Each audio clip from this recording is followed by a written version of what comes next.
se não tenho a ti? A tua graça é o que me basta.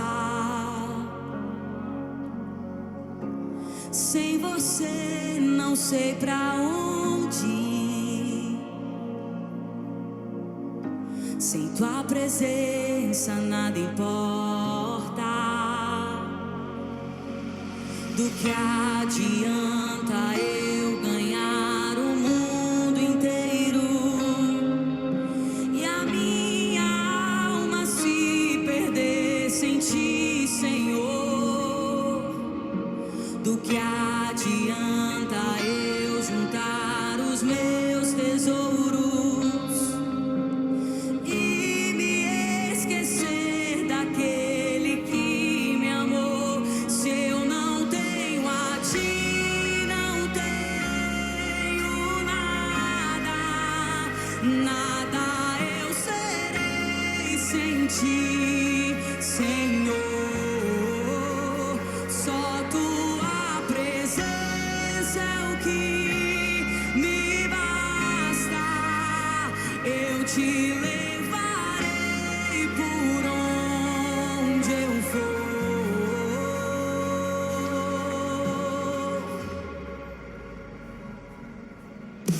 Do que adianta eu ganhar o mundo inteiro e a minha alma se perder sem ti, Senhor? Do que adianta eu juntar os meus tesouros e me esquecer daquele que me amou? Se eu não tenho a ti, não tenho nada, nada eu serei sem ti, Senhor. Só tua presença é o que me basta. Eu te levarei por onde eu for. Se eu não tenho a ti, não tenho nada, nada eu serei sem ti, Senhor. Olá, irmãos, muito bom dia, que a paz do Senhor Jesus esteja sobre a sua vida. Louvor maravilhoso, né? Que a gente tem aprendido, está no nosso repertório aqui. Domingo vamos louvá-lo para a glória de Deus. Deixa eu dar um pause agora, no final a gente escuta mais um pouquinho. Muito bom, glória a Deus, irmãos. Se eu não tenho a ti, não tenho nada. Vamos viver para os propósitos de Deus. Fazendo a devocional aqui do encerramento da quinta semana, dias 34 e 35. Nesse mesmo vídeo, eu louvo a Deus pela sua vida. Esse é postado, não é ao vivo, mas coloquei no coração dessa vez fazer todas as devocionais e as do fim de semana também a gente está fazendo. E eu fico feliz, porque a gente vê o pessoal acompanhando, aprendendo. Eu estou aprendendo muito, irmãos, não é só, tá falando isso. Não, estou aprendendo muito com essa de servo, com todas, né? É que a cada semana Deus vai falando com a gente de maneira especial no coração.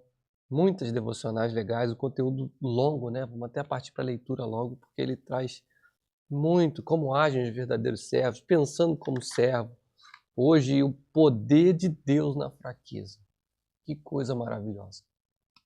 Então, preparando aí para domingo também. Tá aqui um fim de semana de feriadão, um tempo bom, né? A cidade tá cheia, um solzinho bacana e um friozinho à noite. Então, tá muito agradável. Que Deus nos dê graça que você possa aproveitar um pouquinho, sua esperança seja renovada, sua fé fortalecida em nome de Jesus. Então a gente tem aqui as devocionais, são duas, então vamos orar para que Deus possa nos abençoar. Aqui, ó, 34 e 35. Chegamos, hein? Uma semaninha só. Chegamos ao dia 35 dos 42 de propósitos, encerrando a semana 5 das 6 de propósito. Glória a Deus, irmãos. Louvado seja o Senhor. O propósito aí do doce sobremesa acabou ontem. E a gente vai para o último propósito aí para os irmãos que estão engajados lá, que é carne vermelha, facinho, né? Um frango, um peixe. E aí a gente passa também por essa semana louvando a Deus. Glória a Deus por isso. Bom, tá aqui. Vamos orar, vamos continuar. Senhor Deus, muito obrigado por tudo que o Senhor tem realizado em nossa vida. Estamos aqui diante de Ti para aprender um pouco mais. Fala aos nossos corações. Abençoe cada um dos Teus servos e Tuas servas que tem se colocado diante de Ti para buscar mais. Nós precisamos de Ti, sem Ti nada somos, nada podemos fazer. Nós precisamos, Senhor. Fala aos nossos corações. Em nome de Jesus. Amém. Glória a Deus. Vamos mudar aqui a telinha, partir para a leitura. Tem bastante coisa para a gente ler hoje. Pensando como servo. Meu servo Caleb pensa diferente e me segue de maneira plena. Texto de Números 14, 24. Tentem pensar como Cristo Jesus pensava, Filipenses 2, 5. Servir começa na mente. Ser servo requer uma mudança na maneira de pensar, uma mudança de atitude. Deus está sempre mais interessado no porquê daquilo que você faz do que naquilo que você faz. Atitudes contam mais que realizações. O rei Amazias perdeu o favor de Deus porque fez o que era justo aos olhos do Senhor, mas não de todo o coração. O servo verdadeiro serve a Deus com uma mentalidade que consiste em 5 atitudes. O servo pensa mais nos outros que em si mesmo. Então, 5 atitudes. Vou marcar aqui em relação ao pensamento do servo, como o servo pensa, então, mais nos outros do que em si. O servo concentra-se nas outras pessoas, não em si mesmo. Esta é a verdadeira humildade. Não pensar menos de si, mas pensar menos em si. O servo é abnegado. Paulo aconselha: esqueçam-se de vocês o suficiente para estender a mão e ajudar. É isso que significa perder a vida, esquecer-se de si mesmo para servir os outros. Quando deixamos de nos concentrar em nossas necessidades, somos conscientizados das necessidades ao nosso redor. Jesus esvaziou-se de si mesmo, tomando a forma de servo. Quando foi a última vez que você se esvaziou de você mesmo em benefício de alguém? Você não pode ser servo se estiver cheio de você mesmo. Somente quando nos esquecemos de nós é que fazemos coisas que merecem ser lembradas. Então, muito legal, né? Como a gente tem visto, o serviço é uma contracultura, né? Está num tempo que cada um por si e tal, e vem Jesus falando para você olhar para o outro, para você pensar no outro, para estender a mão. Então não é fácil. Infelizmente, grande parte do serviço que prestamos é em causa própria. Servimos para que os outros gostem de nós, para sermos admirados ou para alcançarmos nossos objetivos. Isso é manipulação, não ministério. Ficamos o tempo todo pensando de fato em nós mesmos e em como somos maravilhosos e nobres. Alguns cristãos tentam usar o serviço como instrumento de barganha com Deus. Vou fazer isso por você. Deus, por você, Deus, se você fizer aquilo por mim. É a barganha, né? Vou fazer isso por você, Deus, se você fizer por mim. O verdadeiro servo não tenta usar Deus para realizar seus propósitos, mas deixa que Deus o use para os propósitos dele.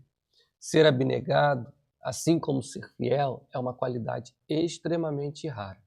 De todas as pessoas que Paulo conheceu, Timóteo foi o único exemplo que ele pôde apontar.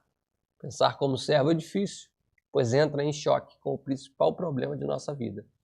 Somos egoístas por natureza. Pensamos demais em nós mesmos. Por esse motivo, a humildade é uma luta diária, uma lição que temos de reaprender repetidamente. As oportunidades para servir aparecem à nossa frente dezenas de vezes, todos os dias, dando-nos a chance de decidir entre satisfazer nossas necessidades e atender às necessidades dos outros. A abnegação é a essência do serviço. Irmãos, não é fácil, hein? Ser como Jesus, viver os propósitos de Deus não é fácil. Podemos avaliar nosso coração de servo pela maneira de reagirmos quando somos tratados como servos por outras pessoas. Isso é bem legal. Como você reage quando alguém não leva em consideração ou lhe dá ordens o tempo todo ou trata de modo inferior? A Bíblia diz: se alguém se aproveitar de você para levar vantagem injustamente, aproveite a ocasião para praticar a vida de servo. Olha, interessante, irmãos. Quando você faz quando alguém lá te dá uma ordem ou te trata de uma forma que você não gostaria, nem trata ninguém, e como é que você reage? O servo pensa como administrador, não como proprietário. Isso aqui também é bem legal, a gente tem visto isso aqui em vários propósitos. Você enxergar tudo que Deus tem te dado, que é de Deus, Deus te deu para você administrar. Então é interessante isso aqui. O servo está consciente de que todas as coisas pertencem a Deus. Na Bíblia, o administrador era o servo encarregado de gerenciar uma propriedade. José foi esse tipo de servo quando prisioneiro no Egito. Potifar entregou-lhe a mordomia da casa. Depois o carcereiro lhe confiou a prisão. Por fim, o faraó pôs a seus cuidados toda a nação. O serviço e a administração caminham juntos, pois Deus espera que sejamos dignos de confiança nas duas coisas, serviço e administração. A Bíblia diz: o que se exige de quem tem essa responsabilidade é que seja fiel ao seu Senhor. Como você está lidando com os recursos que Deus lhe confiou? Como você está lidando com os recursos que Deus lhe confiou?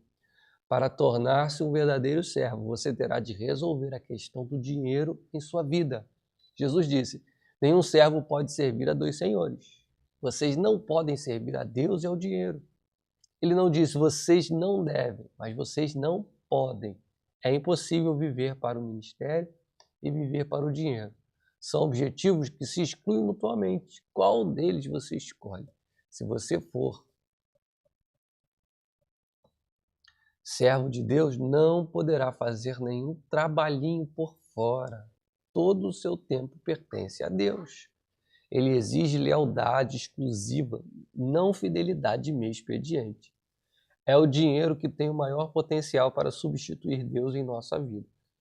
É sério, irmãos. Olha aí. Você acha que não tem nenhuma imagem em casa? Não anda com nada pendurado no pescoço? Mas o dinheiro é um dos maiores ídolos, tem maior potencial para tomar um lugar de Deus em nossa vida. O materialismo é responsável por desviar as pessoas do serviço de Deus mais que qualquer outra coisa. Elas dizem: depois que atingir meus objetivos financeiros, vou servir a Deus. É uma decisão tola, pela qual se arrependerão por toda a eternidade. Quando Jesus é seu mestre, o dinheiro serve você. Mas se o dinheiro for seu mestre, você se tornará escravo dele. A riqueza não é absolutamente pecado, mas deixar de usá-la para a glória de Deus, sim.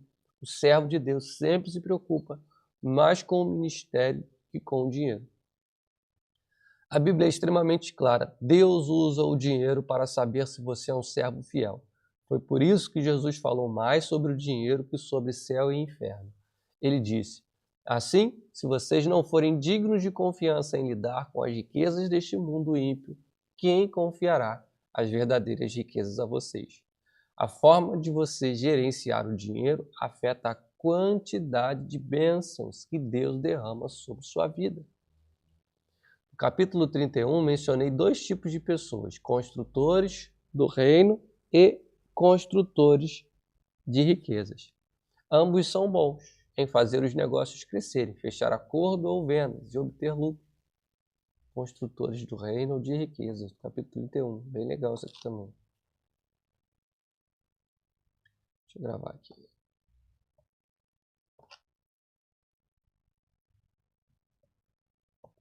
Ambos são bons em fazer os negócios crescerem, fechar acordos ou vendas e obter lucro. Os construtores de riquezas continuam a acumular fortunas para si, independentemente de quando tenham alcançado. Mas os construtores do reino mudam as regras do jogo. Eles ainda tentam ganhar tanto dinheiro quanto for possível, mas fazem isso para distribuí-lo.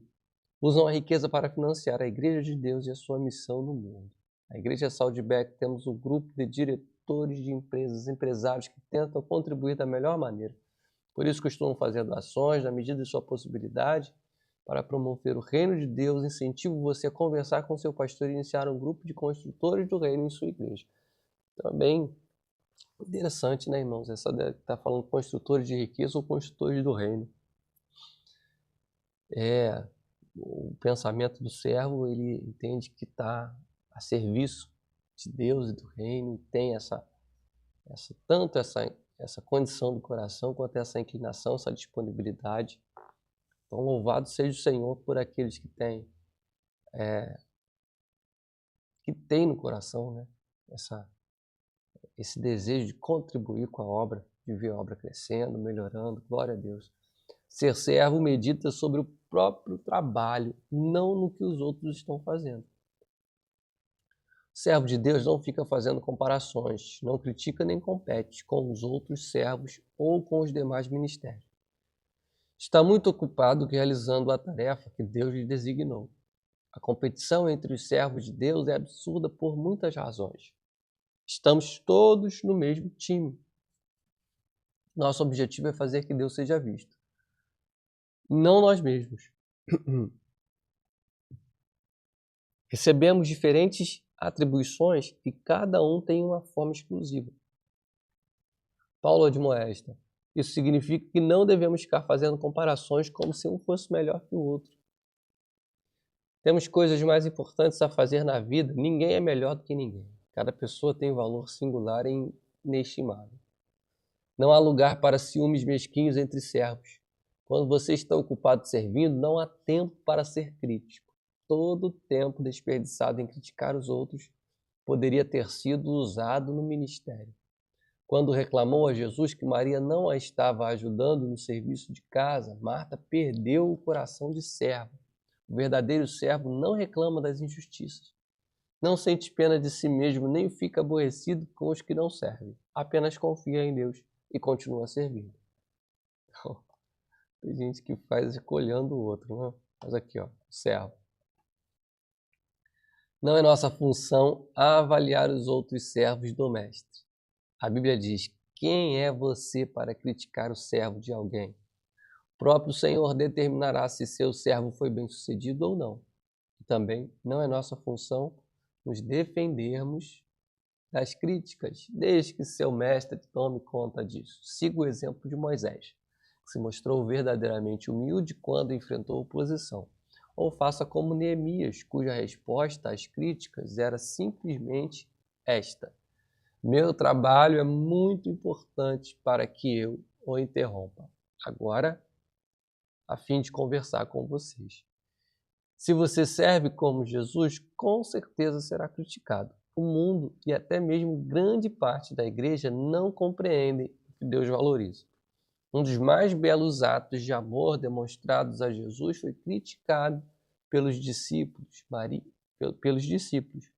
Maria derramou sobre Jesus a coisa mais valiosa que possuía, um perfume caro, um gesto de generosidade. Foi rotulado como desperdício pelos discípulos.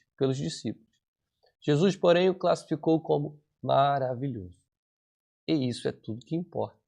Seu serviço para Cristo jamais será um desperdício, não importa o que os outros digam. O servo edifica sua identidade em Cristo.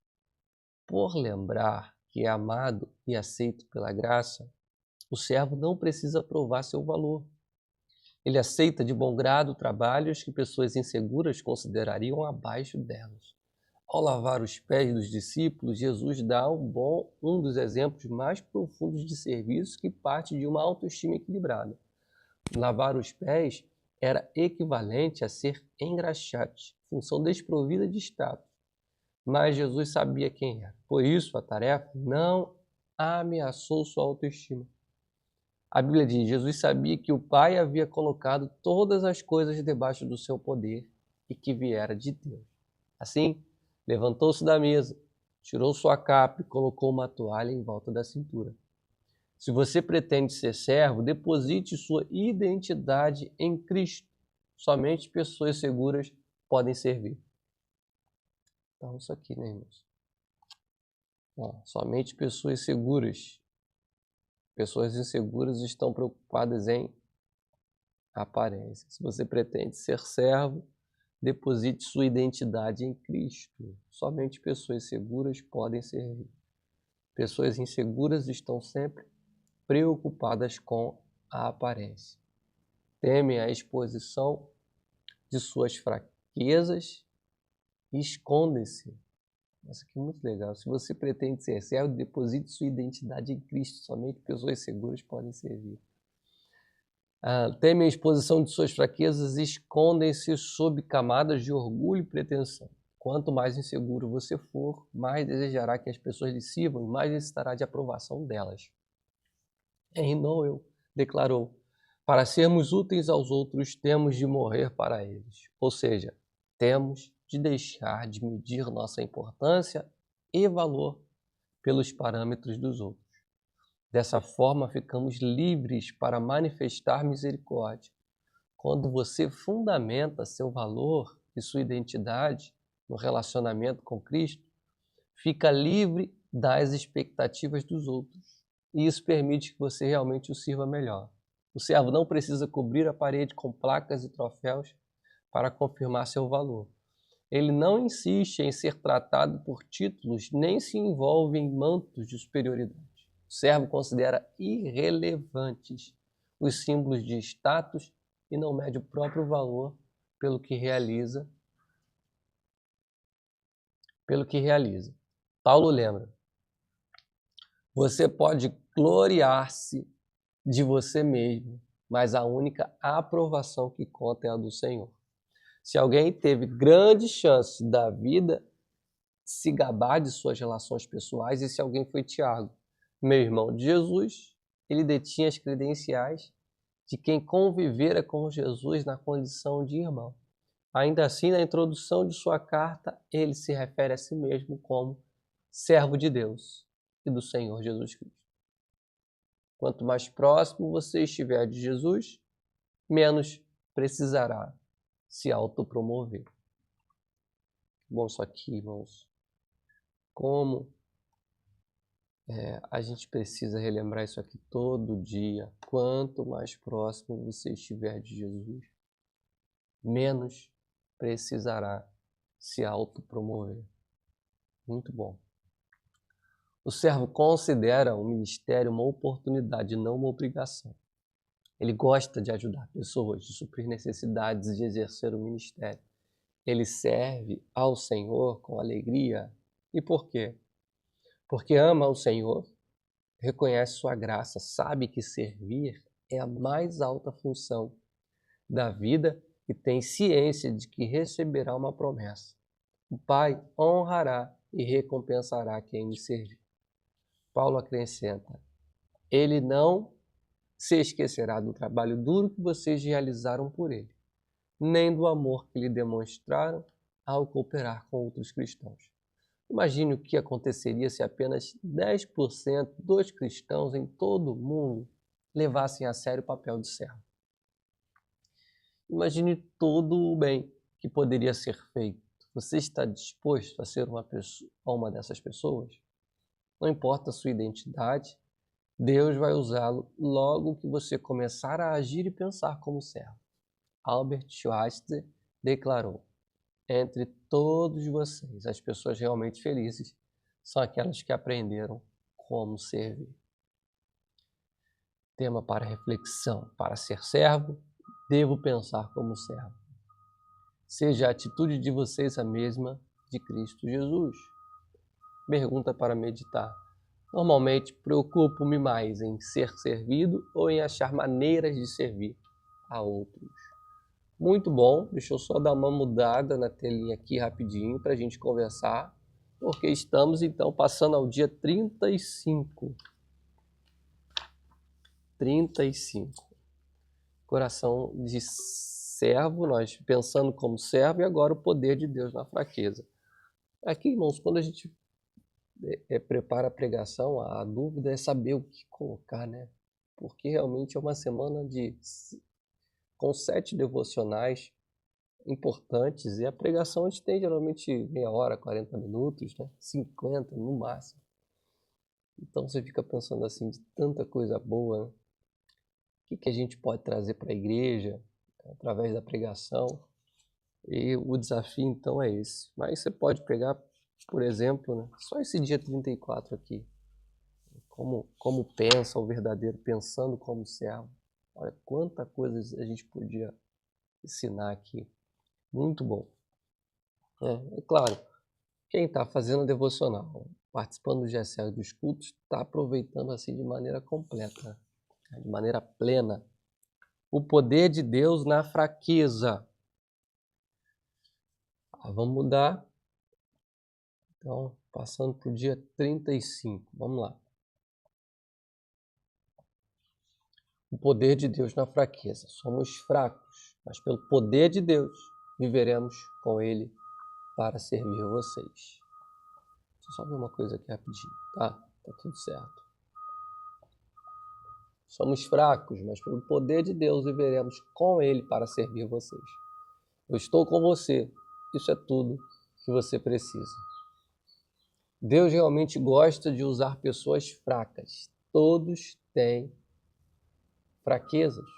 Na verdade, você tem uma coleção de defeitos e imperfeições físicas, emocionais, intelectuais e espirituais. Você também pode viver situações incontroláveis que o enfraquecem, como restrições financeiras e relacionais. O mais importante é o que você faz com isso. Normalmente negamos as fraquezas. Nós as defendemos, damos desculpas, escondemos e tornamos a senti-las. Isso impede que Deus as use da forma que deseja. Poder de Deus na fraqueza. Então, aquilo que a gente quer esconder, Deus quer usar para a sua glória. Deus tem uma perspectiva diferente da fraqueza humana. Ele diz: os meus caminhos e os meus pensamentos são mais altos que os seus. Por isso, Ele muitas vezes age de forma exatamente oposta ao que esperamos. Imaginamos que Deus deseja usar somente nossas virtudes, mas Ele também quer usar nossas fraquezas para a sua glória. A Bíblia diz: Deus escolheu para envergonhar os poderosos o que o mundo acha fraco. As fraquezas não são um acidente. Deus as permitiu em sua vida deliberadamente, a fim de demonstrar seu poder por meio de você. Deus nunca ficou impressionado com a força nem com a autossuficiência. Aliás, Ele é atraído por pessoas que são fracas e admitem isso. Jesus considera pobres em espíritos que reconhecem suas próprias necessidades. Essa é a primeira atitude a ser abençoada por Ele. A Bíblia está repleta de exemplos que demonstram como o Senhor gosta de usar pessoas comuns e imperfeitas para realizar coisas extraordinárias a despeito de suas fraquezas. Se Deus só utilizasse pessoas perfeitas, nada seria realizado, porque nenhum de nós é infalível. Ele utiliza pessoas imperfeitas, e esse é um fato animador para todos nós. A fraqueza, ou espinho, como Paulo a denomina, não é um pecado ou um vício de caráter que você possa mudar, como o exagero da comida ou a impaciência. A fraqueza é qualquer limitação que você herdou ou não tem meios de alterar. Pode ser uma limitação física, como deficiência de membros, doenças crônicas, vigor naturalmente baixo ou alguma inaptidão. Pode também ser uma limitação emocional, como a sequela de um trauma, uma lembrança dolorosa, um comportamento peculiar ou algum fator hereditário. Pode ainda ser uma limitação intelectual ou nas habilidades. Nem todos somos absolutamente brilhantes ou talentosos. Quando você pensa nas limitações de sua vida, pode se sentir tentado a concluir: Deus nunca poderia me usar. Contudo, o Senhor jamais será limitado por nossas limitações. Aliás, Ele gosta de encher recipientes comuns com seu grande poder. A Bíblia diz: somos como vasos de barro, em que esse tesouro é armazenado. O poder real vem de Deus, mas não de nós. A exemplo da cerâmica comum, apresentamos falhas e quebramos com facilidade. Mas Deus irá nos usar se permitirmos que Ele trabalhe por meio de nossas fraquezas. Para que isso aconteça, devemos seguir o exemplo de Paulo. Então, é uma vertente assim importante. Nem todo mundo é habilidoso em tudo, é perfeito. E Deus vai usar a nossa fraqueza, as nossas limitações, a fim de trabalharmos para a sua glória.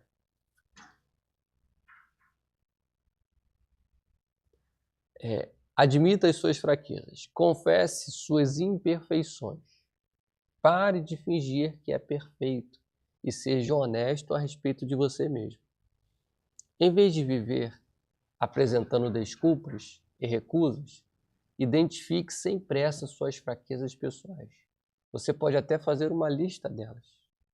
Duas grandes confissões do Novo Testamento ilustram o que é necessário para uma vida saudável.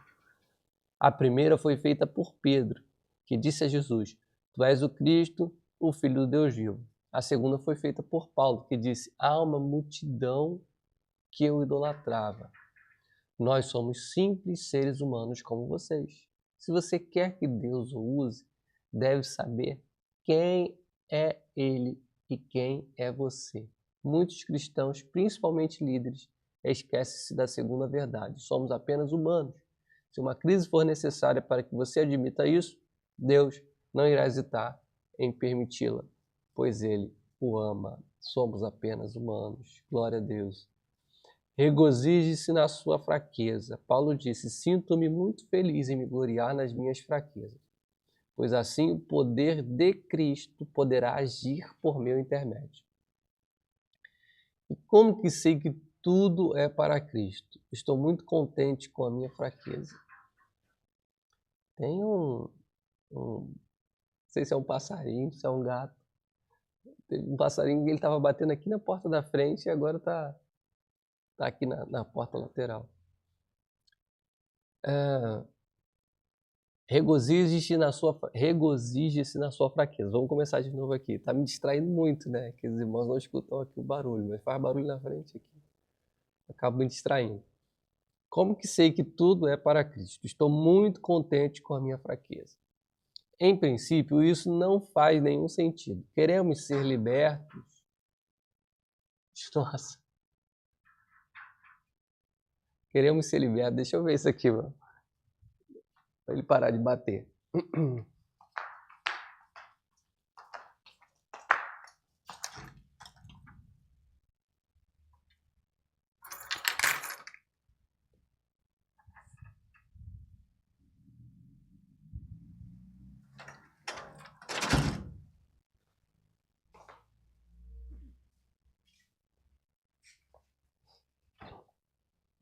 Pronto.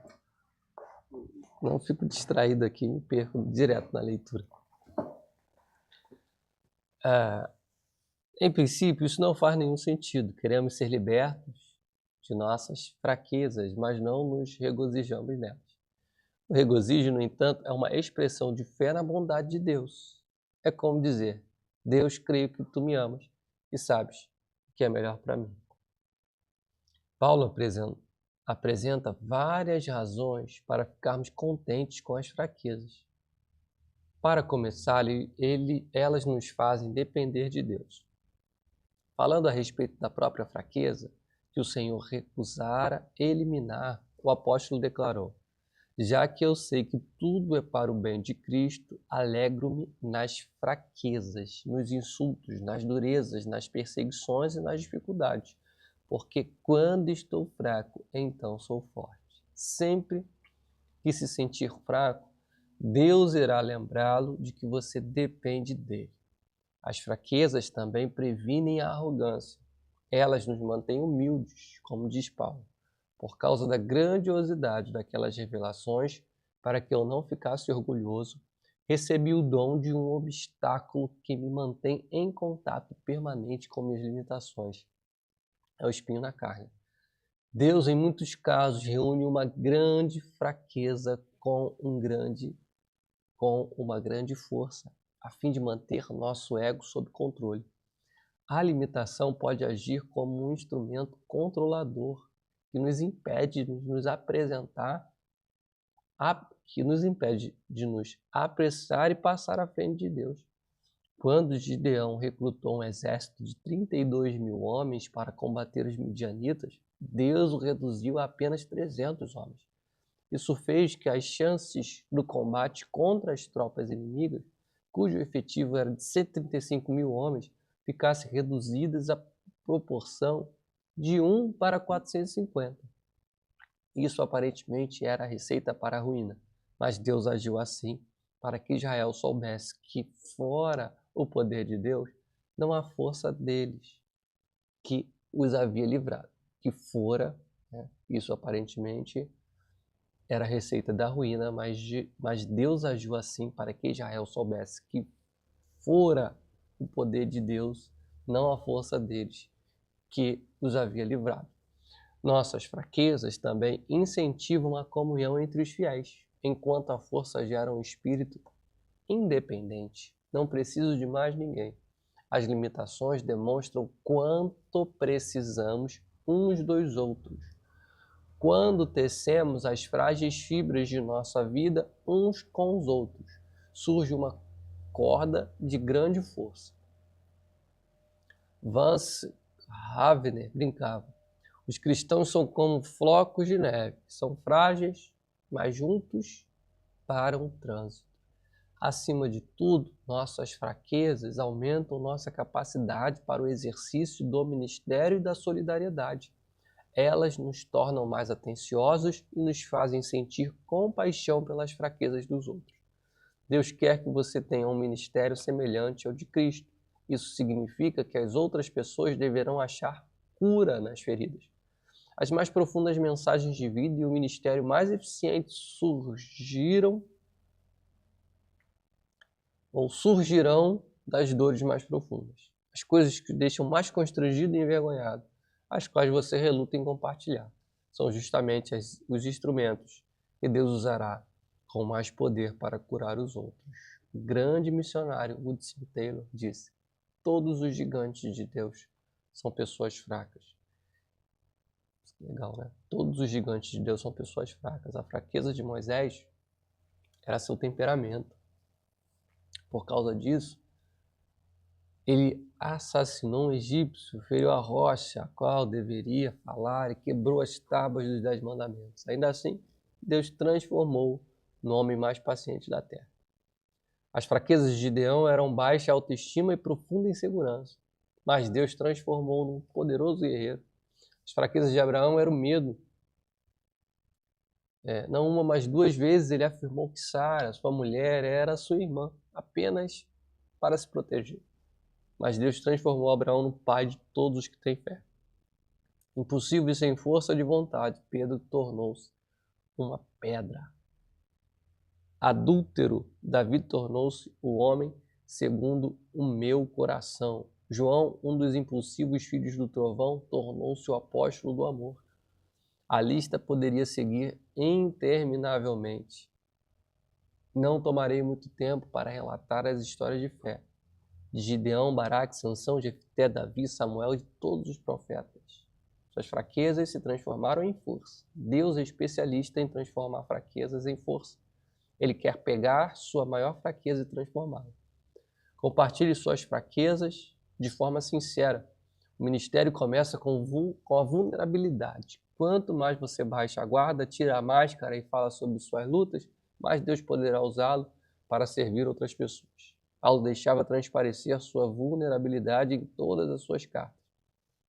Ele abertamente compartilhava suas falhas. Quando quero fazer o bem, não o faço, e quando tento não cometer erros, acabo errando do mesmo jeito. Seus sentimentos, eu contei-lhes tudo quanto sentia, suas frustrações, fomos pisoteados e totalmente subjugados. Pensamos que jamais iríamos sobreviver àquela situação. Seus medos, quando fui até vocês, estava fraco, amedrontado e trêmulo. É claro que a vulnerabilidade é arriscada. Pode ser assustador baixar a guarda e abrir a vida aos outros. Quando você expõe fracassos, sentimentos, frustrações e temores, arriscar-se a ser rejeitado, mas os benefícios valem o risco. A vulnerabilidade liberta emocionalmente. Quando nos abrimos, aliviamos a tensão e dissipamos os medos, o que é o primeiro passo rumo à libertação. Nós já vimos que Deus concede graça aos humildes, mas muitos não compreendem a humildade. Ter humildade não é se sujeitar ou negar a própria força, mas ser sincero a respeito das próprias fraquezas. Quanto mais fraco você for, mais obterá da graça de Deus e também receberá a graça dos outros. A vulnerabilidade é uma qualidade cativante. Somos naturalmente atraídos por pessoas humildes. A pretensão causa antipatia, mas a sinceridade atrai, e a vulnerabilidade é o caminho para a intimidade. É por isso que Deus quer usar suas fraquezas, não apenas suas boas qualidades ou virtudes. Se as pessoas virem apenas suas qualidades, irão desanimar e pensar, bem, melhor para ele, mas nunca poderei fazer isso. Entretanto, quando vem Deus usá-lo, apesar de suas fraquezas, animam-se e pensam, talvez Deus possa me usar também. Nossas qualidades podem resultar em competição, mas nossas fraquezas propiciam a vida em comunidade. Em algum ponto da vida, você terá de decidir se quer impressionar ou influenciar as pessoas. Você pode impressioná-las à distância, mas tem de chegar perto para influenciá-las. Quando você fizer isso, elas poderão perceber suas imperfeições. Não há nenhum problema nisso. A qualidade essencial para a liderança não é a perfeição, mas a credibilidade. As pessoas devem ser capazes de confiar em você, caso contrário, não o seguirão. Como você constrói credibilidade? Não fingindo ser perfeito, mas sendo sincero. Por último aqui, é fácil, né? 2 devocionais, fica extenso, bastante tempo de leitura, mas vamos terminar aqui. Glorie-se em sua fraqueza. Paulo declarou, vou apenas gloriar-me que não de quão fraco sou e quão grandioso é Deus para usar uma fraqueza dessas para a sua glória. Em vez de se apresentar como ícone de invencibilidade e autoconfiança, veja-se como um troféu da graça de Deus. Quando Satanás apontar as fraquezas que você tem, concorde com ele e deixe o coração transbordar de louvores a Jesus, que compreende todas as nossas fraquezas, e ao Espírito Santo que nos ajuda em nossas fraquezas. Deus também pode transformar uma virtude em fraqueza, a fim de nos usar ainda mais. Jacó era um manipulador, passou a vida conspirando e fugindo das consequências. Certa noite ele lutou com Deus e disse, não te deixarei, a não ser que me abençoes. Deus respondeu, tudo bem, mas então lhe deslocou a articulação da coxa. O que significa tudo isso? Deus tocou o ponto forte de Jacó. O músculo da coxa é o mais forte do corpo humano e transformou-o em fraqueza. Daquele dia em diante, Jacó passou a mancar para que jamais voltasse a fugir. Isso o forçou a depender de Deus, quer desejasse, quer não. Se você quer que Deus o abençoe e use de forma grandiosa, precisa estar disposto a mancar até o fim de seus dias, pois Deus usa pessoas fracas. Que ensinamento importante, né, irmãos? Precisa amadurecer cada dia mais para a gente entender tudo isso que envolve a vida do servo. É importante demais. Tema para reflexão. Deus opera melhor quando admito minhas fraquezas. Versículo para memorizar. Minha graça é suficiente a você, pois o meu poder se aperfeiçoa na fraqueza. Pergunta para meditar. É possível que eu esteja limitando o poder de Deus em minha vida ao esconder minhas fraquezas? Sobre o que estou precisando ser sincero para poder ajudar as pessoas? Glória a Deus. Encerramos assim. Aqui está o guia de estudos. E aqui a sexta e última semana. Encerramos assim as devocionais da quinta semana. E vamos terminar com oração, pedindo a graça de Deus e perseverança para a gente terminar bem aí, né? Chegar a esse finalzinho, terminando bem. E já também a gente termina com um louvor. Vamos orar. Louvado seja o teu nome, grandioso Deus, és poderoso. Lição importante, temos aprendido aqui que é na nossa fraqueza que o Senhor opera ainda de maneira mais evidente, mais forte, que a gente possa entender que é o teu agir em nós, não o nosso agir, ter humildade, pensar como servo, coração de servo, atitude de servo, servir como dom, como ministério, servir como propósito de Deus. E cada vida, cada família representada que tem orado, buscado o Senhor, buscado aprender mais, buscado estar mais próximo de Ti, que a Tua boa mão seja com eles. Que o Senhor possa abençoar cada um, Senhor, que tem buscado em Ti uma cura, um milagre, a salvação de um ente querido, libertação de vícios, causas na justiça, em nome de Jesus, Senhor. Vai agindo, vai operando para o Teu povo que busca, que ora. Abençoe nossas famílias, guarda os nossos filhos, guarda, Senhor, o nosso casamento, guarda a nossa casa, Pai. Acampa os Teus anjos ao redor da nossa casa. Salva, Pai, liberta, cura, transforma, abençoa a nossa cidade, que vive um mover de transformação, de libertação, de avivamento. Abençoa a nossa igreja, Pai. Que a nossa igreja possa viver dias de propósito, de unidade, de adoração, de comunhão, de discipulado, de serviço, em nome de Jesus, Pai. Nós precisamos muito de Ti. Nós sem Ti não somos nada e nada podemos fazer. Que a nossa vida seja usada para a glória do Teu nome, Pai. Em nome de Jesus. Amém. Glória a Deus, irmãos. Terminar com louvor. Que Deus abençoe, então, a sua vida. Aproveite aí o fim de semana. E domingo, vem louvar ao Senhor. Deus te abençoe.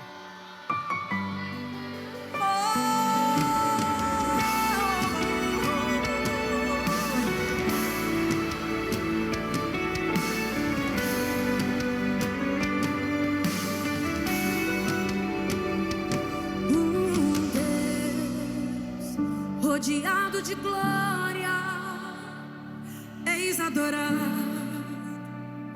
24 horas os serafins cantam, Santo, Santo, incansavelmente, Santo, Santo. E eu, um homem tão falho e de impuros lábios, o que um Deus tão grande assim viu de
obrigado, Jesus.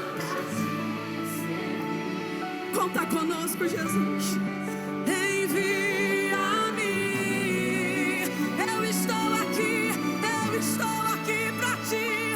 Como dizer não para o teu chamado? Se me deixa para ser usado